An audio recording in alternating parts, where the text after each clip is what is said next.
Hello everyone, so welcome back to the third lecture of water. In the previous classes, we have already completed up to hydrated and anhydrous substance. In today's class, we are going to start from efflorescent substance and deliquescent substance.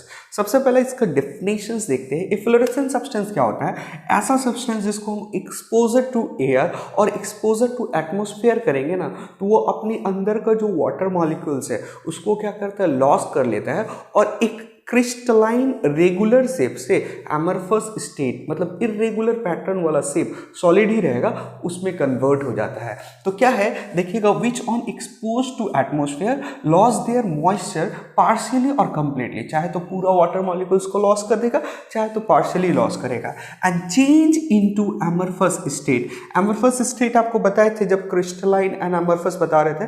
Crystalline मतलब एक regular pattern को follow कर रहा है और amorphous कोई एक regular pattern नहीं है, इरेगुलर पैटर्न को फॉलो कर रहा है और वो एमरफस स्टेट कहलाता है. तो ये है हो रहा है कि ऐसा सब्सटेंस जिसको आप क्या करो, मान लेते हैं ये एक सब्सटेंस है, ये पूरा एक रेगुलर पैटर्न से है, यहाँ पे कुछ वाटर मॉलिक्यूल्स भी है और कोई एक सब्सटेंस भी है. सपोज कर लेते हैं हम क्या ले रहे हैं, कॉपर सल्फेट ले लिया. तो कॉपर सल्फेट को इसको इस तरह से समझ सकते हैं आप. ठीक है, क्या हो रहा है, इसमें कॉपर सल्फेट भी है और वाटर मॉलिक्यूल्स भी है. अब क्या किया गया है, इसको जैसे ही हम लोग एयर में या एयर एटमॉस्फेयर में एक्सपोज करते हैं तो ये क्या करता है, इसमें से जो वाटर मॉलिक्यूल्स है ना, बीच बीच से वाटर मॉलिक्यूल्स सपोज कर लीजिए, वाटर मॉलिक्यूल्स अपने आप को लॉस कर लेता है. तो ये जो अब कन्वर्ट होगा वो क्या होगा, ये जो पैटर्न था अब जो हो जाएगा इरेगुलर पैटर्न. कहीं जितना वाटर मॉलिक्यूल से पूरा कंप्लीटली रिमूव हो जाए या पार्शियली, तो इसमें से बहुत सारा वाटर मॉलिक्यूल्स जो था वो क्या होगा, रिलीज हो जाएगा, लॉस हो जाएगा.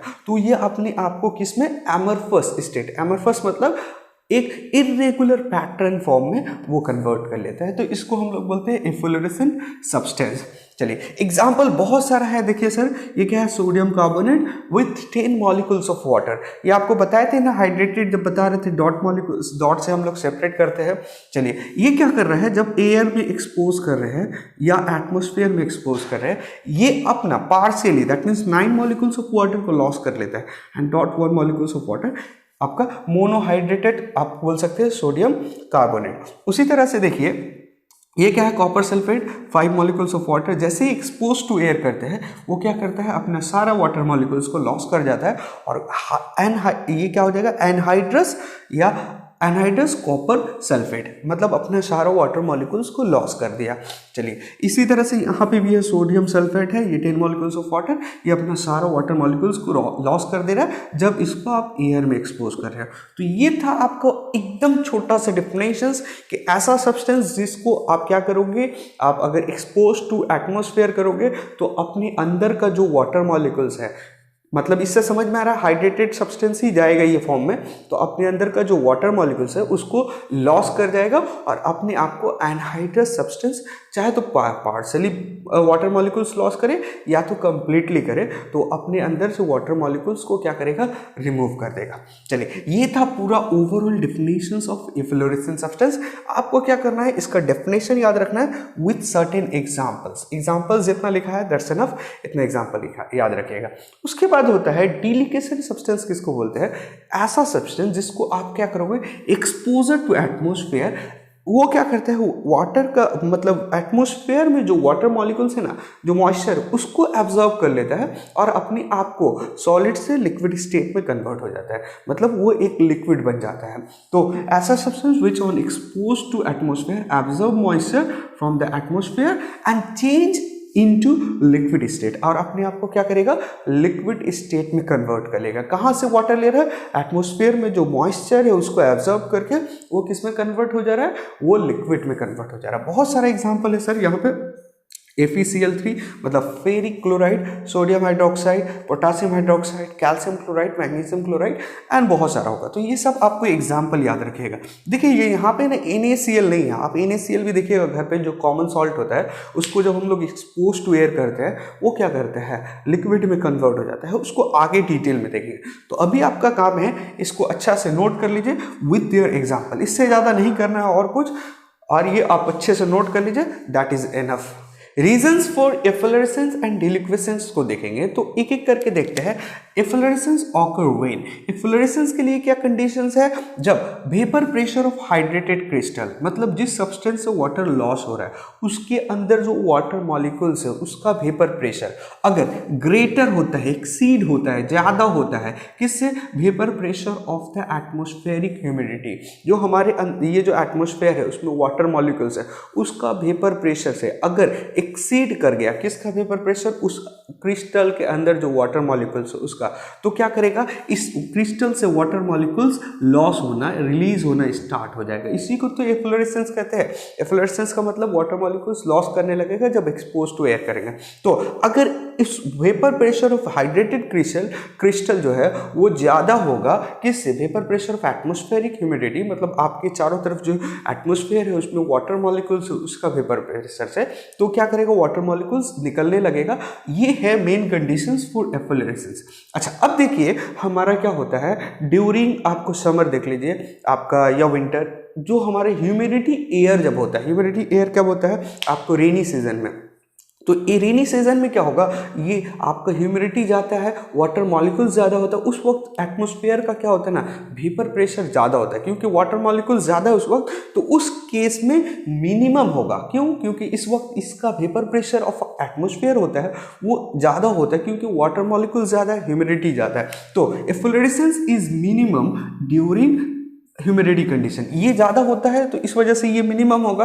सो ज्यादा कब होगा एफ्लोरेसेंस, ड्राई कंडीशन में। ड्राई कंडीशन में हमारा एटमॉस्फेयर में वाटर मॉलिक्यूल्स कम रहता है, वाटर मॉलिक्यूल्स कम है तो मतलब वेपर प्रेशर ऐसे ही कम हो जाएगा, vapour pressure of humidity atmospheric ये प्रेशर हो गया, कम हो गया, तो इधर से वाटर मॉलिक्यूल्स निकलने लगेगा। तो मिनिमम कब होता है, ड्यूरिंग ह्यूमिडिटी कंडीशन।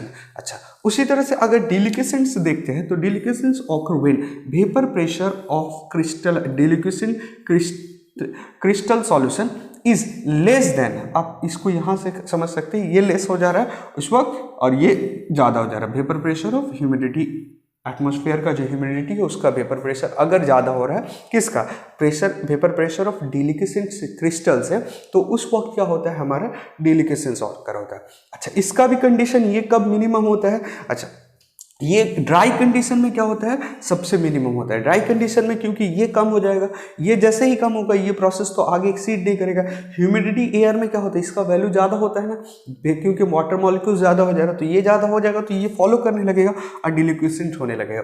तो deliquescence is minimum during dry conditions. ये दो पॉइंट्स को अच्छा से नोट कर लीजिएगा, ये कभी कभी एग्जाम में पूछता है और इसको अच्छे से नोट कर लीजिए। यहाँ से एक और क्वेश्चन आता है कि आपका जो कॉमन सॉल्ट होता है NaCl इज नॉट ए डिलिक्वेसेंट, मतलब NaCl जो है वो डिलिक्वेसेंट नहीं है, मतलब जब आप उसको एक्सपोज करिएगा एयर में तो वाटर मॉलिक्यूल्स को एब्जॉर्व करके वो लिक्विड में कन्वर्ट नहीं होता। लेकिन देखिएगा हम लोग कॉमनली देखते हैं कि जब हम लोग NaCl को अपने घर में जो नमक होता है उसको जब हम एक्सपोज करते हैं एयर में तो वो क्या होता है, वो वेटेड हो जाता है, स्टिकी हो जाता है। क्यों हो जाता है, कि क्योंकि उसके अंदर कुछ इम्प्योरिटी होता है। इम्प्योरिटीज कौन सा होता है, calcium chloride and magnesium chloride का, कैल्शियम का क्लोराइड एंड मैग्नीशियम को क्लोराइड का, ये इम्प्योरिटीज होता है, कुछ अमाउंट में होता है, ज़्यादा नहीं होता है, हल्के अमाउंट में रहता है। तो calcium chloride and magnesium chloride impurities की वजह से। अच्छा, अब हम आपको डिलिक्वेसेंट पढ़ा रहे थे तो एग्जाम्पल में देखिए calcium chloride and magnesium chloride ये सारा डिलिक्वेसेंट सब्सटेंस है।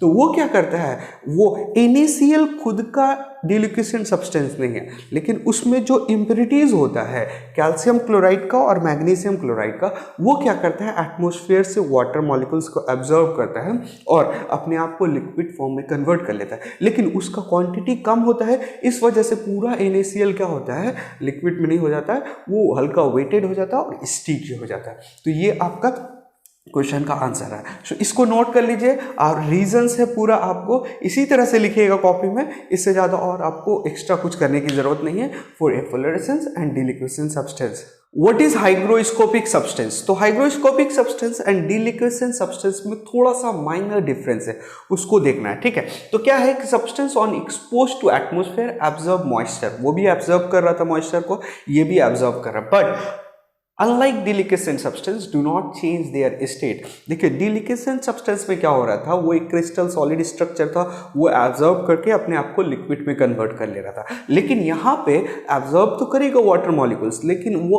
अपने आप को अपना स्टेज को चेंज नहीं करेगा, सॉलिड से लिक्विड या लिक्विड से कोई और स्टेज में नहीं जाएगा। ये एक बेसिक डिफरेंस है।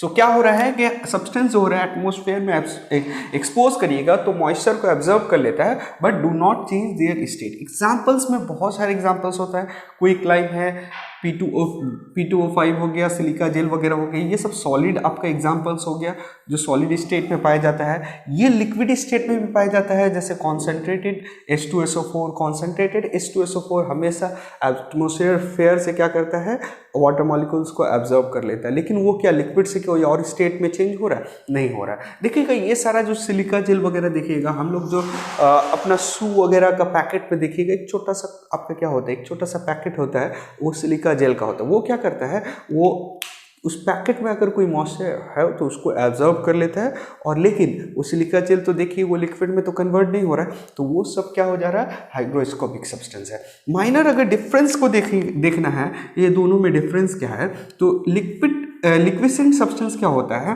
कि चेंज देयर स्टेट कर लेता है, लेकिन hygroscopic substance do not change their state करता है। ये पहला डिफरेंस है।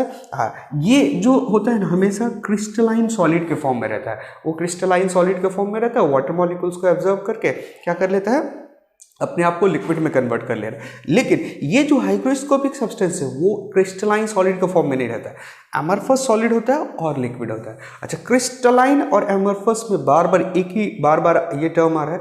क्रिस्टलाइन मतलब जो मॉलिक्यूल्स होगा ना उसमें वो एक रेगुलर पैटर्न को फॉलो करता है, और एमरफस में कोई रेगुलर पैटर्न को फॉलो नहीं करता है। इसको डिटेल में आप कार्बोहाइड्रेट्स कंपाउंड में देखिएगा तो क्या होता है, हाइग्रोस्कोपिक सब्सटेंस एमरफस सॉलिड होता है और इन लिक्विड होता है, स्टेट होता है। देखिए लिक्विड स्टेट में कॉन्क H2SO4, ये सारा जो होता है आपका एमरफस सॉलिड होता है। सो ये डिफरेंस है पूरा। कभी कभी एग्जाम में पूछ लेता है डिलिक्विसेंट सब्सटेंस एंड हाइग्रोस्कोपिक सब्सटेंस का डिफरेंस बताएं। आप ये 2 पॉइंट्स लिखने के बाद एग्जाम्पल्स भी लिख दीजिएगा, 1 पॉइंट्स 3 पॉइंट्स हो जाएगा, दैट्स एनफ फॉर डिफरेंस। तो इसको नोट कर लीजिए, ये काफ़ी है हाइग्रोस्कोपिक सब्सटेंस के लिए। Drying agent and dehydrating agent क्या होता है, देखिए दोनों का काम है कोई एक सब्सटेंस से वाटर मॉलिक्यूल्स को क्या करना, रिमूव करना है। एब्जॉर्ब कर लेता है, वो उस सब्सटेंस को क्या कर देता है, डिहाइड्रेटेड कर देता है। वो सब्सटेंस के अंदर अगर वाटर था तो उसको क्या कर दिया, डिहाइड्रेट कर दिया। लेकिन फर्क क्या है उसको देखेंगे। क्या करता है ड्राइंग एजेंट, क्या होता है, सब्सटेंस विच एब्जॉर्ब और remove moisture from other substance. कोई एक सब्सटेंस, सपोज कर लीजिए ये पेन है आपका, ये भीगा हुआ है पूरा, ये क्या हो गया, ड्राई हो गया पूरा, ये वेटेड है। तो अब हम क्या करें, कोई ड्राइंग एजेंट को इस पर लेके आए तो इससे वाटर मॉलिक्यूल्स को एब्जॉर्ब कर लेगा।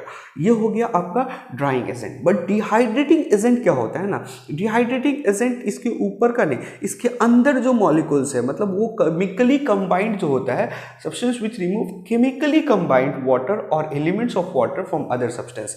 अगर उस कोई एक सब्सटेंस है उसके अंदर वाटर मॉलिक्यूल्स केमिकली कंबाइंड है तो उस केमिकली कंबाइंड वाटर मॉलिक्यूल्स को रिमूव कर देता है। कौन कर देता है, डिहाइड्रेटेड मतलब कोई भी उसके अंदर वाटर मॉलिक्यूल्स है उसको निकाल के फेंक देना, रिमूव कर देना, तो उसको क्या कर देता है, डिहाइड्रेट कर देता है। वो क्या कहलाएगा, डिहाइड्रेटिंग एजेंट। तो ये आपको नॉर्मली कोई भी वेटेड चीज़ है, डेकोरेशन वगैरह में मान लीजिए कोई चीज़ भीगा है, कोई चीज़ वेटेड है, उसको उस सब्सटेंस पे डालेंगे, उस सब्सटेंस के साथ मिक्स करेंगे तो क्या होगा, वो उसके अंदर से वाटर मॉलिक्यूल्स को एब्जॉर्ब कर लेगा, ये ड्राई कर देगा।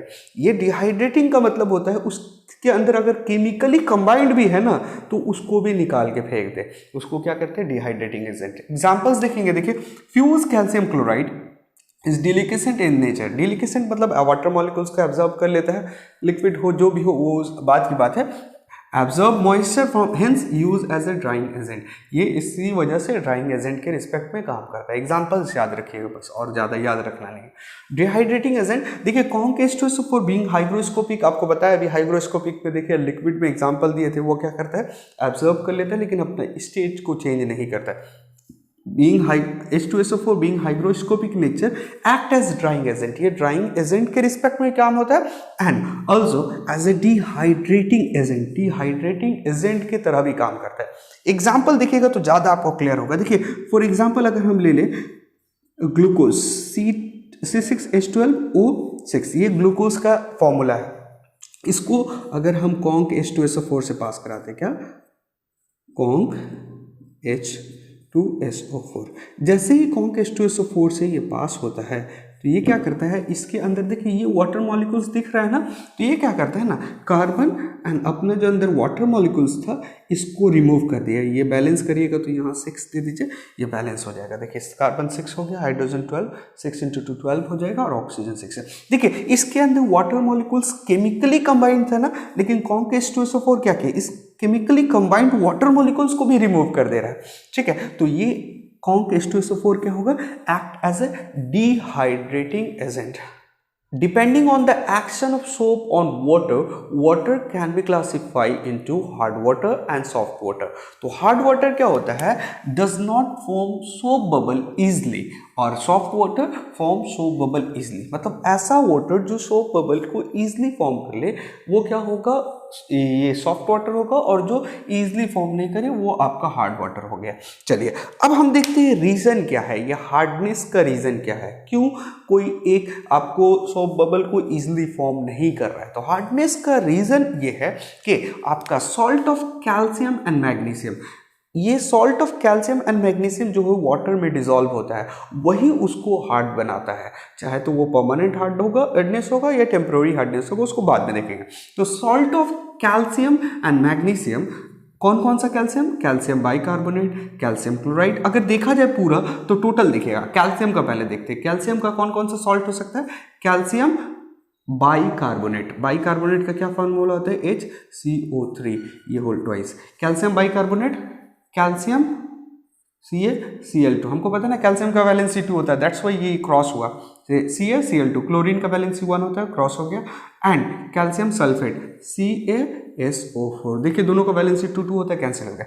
तो calcium bicarbonate, calcium chloride and calcium sulphate. और अब मैग्नीशियम को उसी तरह से ले लेंगे, मैग्नीशियम बाइकार्बोनेट, मैग्नीशियम का भी वैलेंसी 2 होता है, magnesium Mg chloride, magnesium chloride हो गया, और मैग्नीशियम सल्फेट MgSO4।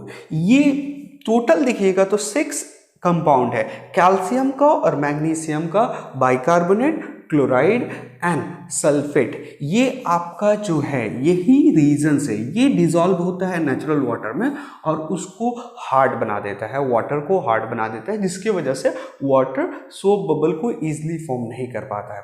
तो ये टोटल आपका 6 कंपाउंड्स है।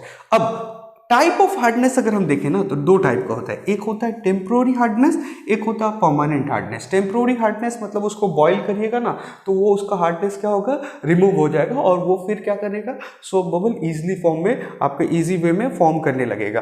परमानेंट हार्डनेस मतलब उसको बॉईल करने से भी के बाद भी वो सोप बबल को नहीं फॉर्म करता है इजी वे में, उसको हम लोग परमानेंट हार्डनेस बोलते हैं। तो इसमें से देखिए जो बाइकार्बोनेट्स वाला है, बाइकार्बोनेट्स वाला जो होता है ना कंपाउंड, अगर डिसॉल्व है तो वो क्या करता है, टेम्पररी हार्डनेस देता है। तो बाइकार्बोनेट वाला कौन सा है, कैल्शियम बाइकार्बोनेट, और कौन सा है, मैग्नीशियम बाइकार्बोनेट।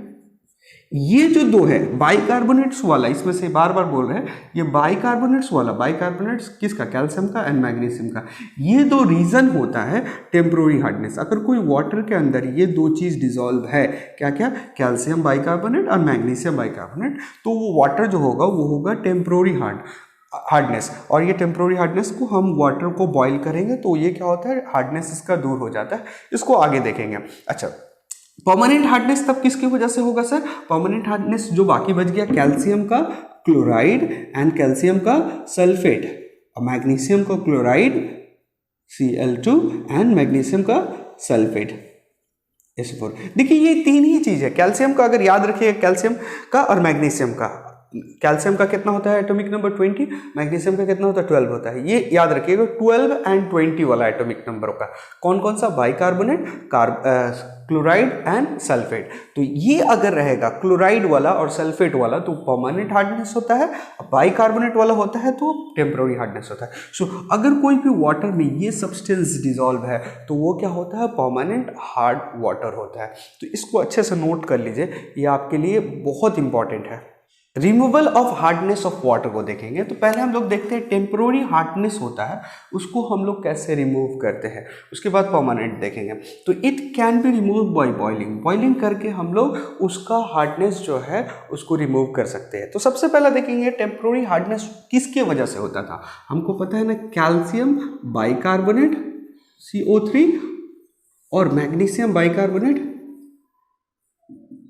ये दो सब्सटेंस है, बाइकार्बोनेट ऑफ कैल्शियम और बाइकार्बोनेट ऑफ मैग्नीशियम।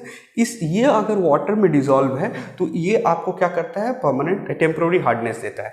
इसी को बाय एनी मीन्स अगर हम हटा दे वाटर से तो मेरा काम हो जाएगा। तो ये होता क्या है, सॉल्युबल इन वाटर होता है, तभी तो आपको दिखता नहीं है, सॉल्युबल इन वाटर होता है। हमारा काम है कि इसी को जो सॉल्युबल सब्सटेंस है इसको बॉईल करके रिमूव करना है। तो हम लोग जैसे ही इसको हीट देते हैं, क्या देते हैं, हीट देते हैं, मतलब बॉईल करते हैं। दोनों को एक साथ लेके मैं चल रहा हूँ, ठीक है।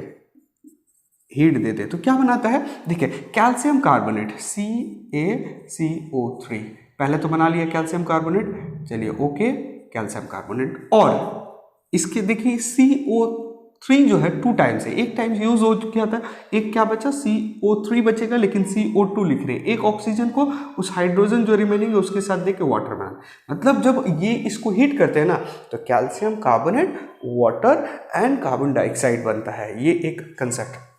उसी तरह से मैग्नीशियम बाइकार्बोनेट को हीट करेंगे तो क्या बनेगा, MgCO3 मैग्नीशियम कार्बोनेट बनेगा, एंड क्या बनेगा, CO2 कार्बन डाइऑक्साइड जिसको बोल रहे हैं, एंड वाटर। तो ये बनने से फायदा क्या हो रहा है सर, क्यों, कैसे आपका टेम्पररी हार्डनेस जो है वो रिमूव हो जा रहा है। तो ये जो आपका कैल्शियम कार्बोनेट होता है या मैग्नीशियम कार्बोनेट होता है, ये क्या होता है, इनसॉल्युबल होता है, इनसॉल्युबल इन वाटर होता है। क्या होता है, इनसॉल्युबल इन वाटर होता है। अच्छा, अब हम क्या कर रहे थे, मान लीजिए ये वाटर लिया एक कंटेनर में, मान लेते हैं यहाँ पे वाटर था जिसको हम लोग को टेम्पोररी हार्डनेस जिसमें था उसको हम लोग क्या कर रहे थे, यहाँ हीट दिया, ये क्या हो गया, मैग्नीशियम कार्बोनेट का और कैल्शियम कार्बोनेट इनसॉल्युबल, मतलब वो उसके नीचे में आके एक लेयर टाइप का जम जाएगा। यहाँ पे क्या होगा, एक लेयर टाइप का यहाँ पे जम जाएगा, वाटर ऊपर में रहेगा और ये जो इनसॉल्युबल है इस वजह से यहाँ पे लेयर पे जाके जम जाएगा। अब हम लोग क्या करेंगे, इसको एक फिल्टर पेपर से पास करा के ये जो एक जितना इनसॉल्युबल सब्सटेंस है वो फिल्टर पेपर के ऊपर रेसिड्यू के फॉर्म में रह जाएगा और आपका पूरा प्योर फिल्टर वाटर आपका अलग से आ जाएगा, जो अब क्या हो जाएगा, अब उसका हार्डनेस, क्योंकि इसी की वजह से हार्डनेस हो रहा था, इसको हम लोग रिमूव कर दिए तो वो किस में कन्वर्ट हो जाएगा, सॉफ्ट वाटर का। तो ये था पूरा हार्डनेस ऑफ वाटर को, टेम्पोररी हार्डनेस ऑफ वाटर को कैसे रिमूव करते हैं। परमानेंट हार्डनेस ऑफ वाटर को कैसे रिमूव करते हैं, इतना तो पता है सर, ये बॉइलिंग से रिमूव नहीं होता है। क्यों, क्योंकि ये हीट जो परमानेंट हार्डनेस होता है किस वजह से, chloride and sulphate of magnesium and आपका क्या है, मैग्नीशियम एंड कैल्शियम। क्या क्या था सर, कैल्शियम क्लोराइड और calcium sulphate, magnesium chloride and magnesium sulphate. इसके वजह से अगर कोई वाटर के अंदर, नेचुरल वाटर के अंदर ये डिसॉल्व है तो वो परमानेंट हार्डनेस दे रहा था, ये हम देख चुके हैं, ठीक है। तो इसको जब हीट करने से ना ये अपने आप को स्टेबल रहता है, इसमें कोई डिसोसिएशन नहीं होता है, इस वजह से इसको हम लोग बाय बॉइलिंग रिमूव नहीं कर सकते हैं। तो इसके लिए हम लोग को क्या करना होता है, by addition of compound like washing soda. Washing soda मतलब क्या होता है, सोडियम कार्बोनेट CO3 Na2CO3। तो अगर वॉशिंग सोडा से इसको ट्रीट कराते हैं ना तो ये क्या होता है, वो जो सॉल्युबल जो सब्सटेंस था वो इनसॉल्युबल सब्सटेंस पे कन्वर्ट हो रहा था, जस्ट लाइक आपका टेम्पोररी हार्डनेस ऑफ वाटर को बॉइलिंग से इनसॉल्युबल में कन्वर्ट कर रहे थे, फिर फिल्टर आउट करके हम उसको रिमूव कर रहे थे। कुछ एग्जांपल्स रिएक्शन से देखेंगे तो ज़्यादा समझ में आएगा। सर इसमें से कोई भी रिएक्शंस ले सकते हैं सर, अगर मान लेते हैं कैल्शियम क्लोराइड वाला रिएक्शन ले रहे हैं, मान लेते हैं कोई वाटर के अंदर कैल्शियम क्लोराइड है and when I am adding what, क्या ऐड करें, देखिए तो कार्बोनेट, सोडियम क्या है, सोडियम कार्बोनेट है जिसको वॉशिंग सोडा बोलते हैं। तो होता क्या है देखिएगा, रिएक्शंस अगर लर्न नहीं होता तो कैसे करेंगे, देखिए ये पॉजिटिव और नेगेटिव है और ये पॉजिटिव और नेगेटिव है, तो ये किसके साथ जाएगा, अब ये पॉजिटिव के साथ था तो ये इसके साथ अब चला जाएगा और ये इसके साथ चला जाएगा, तो क्या हो जाएगा, कैल्शियम कार्बोनेट एंड NaCl, यहाँ पे 2 दे देंगे क्योंकि यहाँ पे 2 है और ये 2 है, ये बैलेंस हो जाएगा। ठीक है, चलिए उसी तरह से अगर मान लेते हैं आपका कैल्शियम सल्फेट रहा होता तो क्या होता है, calcium sulphate when react with Na2CO3 वो क्या करेगा, उसी तरह से ये कार्बोनेट इस कैल्शियम के साथ चला जाएगा, CaCO3 प्लस सोडियम सल्फेट बन जाएगा। ये देखिए ना Na2SO4 हो जाएगा, Na2SO4 बन जा रहा है। उसी तरह से अगर मैग्नीशियम का लेंगे MgCl2 तो ये क्या करेगा, Na2CO3 के साथ रिएक्ट करा के ये वाला इसके साथ चला जाएगा, Mg के साथ MgCO3 प्लस ये क्या आ रहा है NaCl, 2NaCl। तो देखिए हर केस में आपका कैल्शियम कार्बोनेट बनेगा अगर या मैग्नीशियम कार्बोनेट बनेगा, और अगर इसको क्या ये मैग्नीशियम सल्फेट वाला लेंगे तो यह क्या हो जाएगा, सोडियम सल्फेट और मैग्नीशियम कार्बोनेट बन जाएगा। तो ये आप देखे थे ना उस केस में टेम्पररी हार्डनेस में भी यही बन रहा था, यही बन रहा था, देखिएगा याद करिए थोड़ा सा अच्छा से, तो यही बन रहा था। ये क्या था, इनसॉल्युबल इन वाटर था, इनसॉल्युबल वो वाटर होने की वजह से ये सारा कुछ, ये भी इनसॉल्युबल इन वाटर है, इनसॉल्युबल इन वाटर। सो ये इनसॉल्युबल वाटर है तो क्या होगा, आपका जो ये वाटर है जिसमें हम ऐड कर रहे हैं, ये वाटर था पहले से, इसमें हम लोग क्या ऐड किया, वॉशिंग सोडा जिसको बोलते हैं, ये ऐड कर रहे हैं, तो ये क्या होगा, इसके नीचे एक तरह का क्या हो जाएगा, लेयर आ जाएगा, इसके नीचे लेयर आ जाएगा किसका, ये इनसॉल्युबल कैल्शियम कार्बोनेट का, मैग्नीशियम कार्बोनेट का एक लेयर नीचे बैठ जाएगा। फिर इसको हम लोग फिल्टर आउट करके रिमूव कर देंगे और फिर जो आपका वाटर होगा वो क्या हो जाएगा, प्योर फिल्टर वाटर जो होगा वो क्या हो जाएगा, सॉफ्ट वाटर हो जाएगा। So this are the method for removing of hardness of water. Advantage and disadvantage of hard water देखेंगे। तो सबसे पहले हम लोग एडवांटेज देखते हैं। तो एडवांटेज ऑफ हार्ड वाटर में देखिएगा, dissolve calcium compound improve the taste of water. जो उसमें इम्प्योरिटीज रहता है ना, जिसकी वजह से क्या होता है, वो जो वाटर रहता है उसका टेस्ट जो होता है वो इम्प्रूव होता है।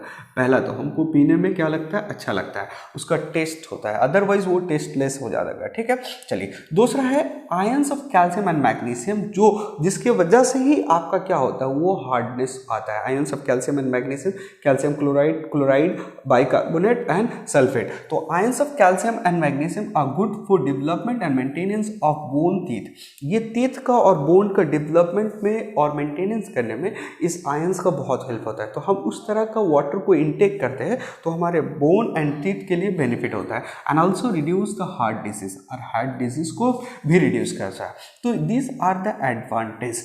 अच्छा, अब डिसएडवांटेज भी कुछ है। डिसएडवांटेज ऑफ हार्ड वाटर क्या है, सबसे पहला तो अनसूटेबल फॉर वॉशिंग। ये तो एकदम कॉमन सेंस है, अनसूटेबल फॉर वॉशिंग। क्या कहते हैं, मोर सोप इज नीडेड। अगर इस तरह का वाटर से आप वॉशिंग का काम करिएगा तो क्या होगा, मोर सोप इज नीडेड, पहला। दूसरा, temporary hardness can reduce the heating efficiency. Heating efficiency का मतलब क्या है, कोई भी चीज़ अगर बॉयल, इसको इस तरह से समझिए। देखिए सपोज कर लेते हैं आपका एक यूटेंसिल है जिसमें आप वाटर को बॉयल करते हैं। ये वाटर को बॉईल किया आपने, ठीक है, तो ये वाटर को जब बॉईल कर रहे हैं तो वाटर क्या बॉईल होने के बाद अगर टेम्पररी हार्डनेस है तो यहाँ पे एक लेयर बन जाएगा ना, एक लेयर बन जाएगा। इसी तरह से कंटिन्यू रहेगा तो यहाँ पे एक तो क्या हो जाएगा, इस तरह का एक लेयर, यहाँ पे एक परत जम जाएगा, एक लेयर जम जाएगा। तो जो पहले 5 मिनट के अंदर हीटेड हो रहा था, अब ड्यू टू दिस लेयर क्या होगा, ये अब 10 मिनट के अंदर लेयर करेगा, मतलब हीटिंग इफिशियंसी जो था ना वो कम हो जाएगा। ठीक है, इसको इंडस्ट्री वगैरह में ऐसा समझिए, इंडस्ट्री वगैरह में तो बॉयलर, हाँ हमारे घर में ये सब रहता है तो हम लोग इसको तो अच्छे से वॉश कर देते हैं तो ये चला जाता है, ठीक है। लेकिन जो बॉयलर वगैरह, जो बड़ा बड़ा बॉयलर है, ठीक है, हमारे क्लासरूम से भी बड़ा बॉयलर जो होता है जिसके अंदर वाटर पूरा है, अगर वो टेम्प्रोरी वाटर, हार्डनेस वाटर है, टेम्प्रोरी हार्डनेस वाटर को हम लोग पहले बॉयलर में उसको बॉयल करते हैं। तो बॉयलर को बॉयल करेंगे तो वो क्या होगा, उसमें जो कार्बोनेट, कैल्शियम कार्बोनेट या मैग्नीशियम कार्बोनेट का एक लेयर उसके अंदर, मान लेते हैं ये पूरा बॉयलर है आपका, इस तरह से सपोज कर लो आपका ये पूरा बॉयलर है जिसको हम लोग हीट कर रहे हैं, यहाँ से हीट दे रहे हैं, तो इसके नीचे तो एक लेयर बनता रहेगा और इसमें तो वाटर क्या होता है, बॉयल होके वेपर होके आपको फिर वो थर्मल प्लांट वगैरह में यूज़ होता है, वो अलग कंसेप्ट है, ठीक है। तो इसके अंदर, और इसको हमेशा तो हम डेली बॉयलर को खोल के उसको वॉश करना भी पॉसिबल नहीं होगा, तो इसके नीचे में देखिएगा एक लेयर बन क्या होगा, एक परत बन जाएगा। इस तरह से डेली आपका वो जो बॉयल हो रहा है, कुछ कैल्शियम कार्बोनेट या मैग्नीशियम कार्बोनेट का वो जो लेयर बन रहा है, ये लेयर आहिस्ता आहिस्ता आहिस्ता मोटा होगा, एक परत बन जाएगा। जिसकी वजह से वाटर जो पहले बॉयलर में 5 मिनट पे बॉईल करता था, अब उसको क्या होगा, थोड़ा ज़्यादा समय लगेगा। यही होता है हीटिंग एफिशिएंसी को रिड्यूस करना, ठीक है। इसी वजह से देखिएगा जब कभी भी कोई मोटर पंप वगैरह जो हम लोग खोलते हैं ना, तो इसमें अब देखिएगा जब उसको खोलते हैं तो देखिएगा एक येलोइश टाइप का पूरा एकदम लेयर एक जमा रहता है। उसमें क्या होता है, चाहे तो कैल्शियम कार्बोनेट या मैग्नीशियम कार्बोनेट का लेयर जम जाता है, ठीक है। तो ये था आपका डिसएडवांटेज। आई होप सो ये पूरा चैप्टर ऑफ वाटर जो है ये क्लियर हो गया। If you still have any doubt, write on comment section. I will try to answer you. Thank you.